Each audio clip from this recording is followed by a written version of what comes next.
Magandang araw po sa ating lahat.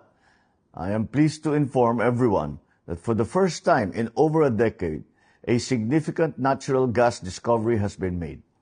The discovered reservoir, called Malampaya East 1 or MAE-1, is located about 5 kilometers east of the existing Malampaya field.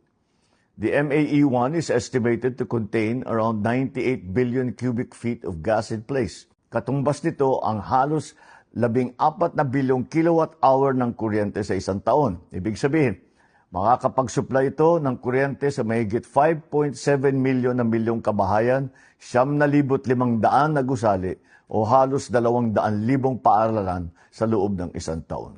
This helps Malampaya's contribution and strengthens our domestic gas supply for many years to come. Initial testing showed that the well flowed at 60 million cubic feet per day. This indicates that the well has the potential to produce even more, confirming it is a high productivity resource comparable to the original Malampaya wells. Aside from the natural gas, the discovery also includes condensate, which is a high-value liquid fuel. This additional resource can help support the government's efforts for the stabilization of our power supply. Ipinagmamalaki rin natin na Pilipino ang nanguna sa drilling na ito. Higit sa lahat, natapos nila ito na walang aksidente o environmental incident.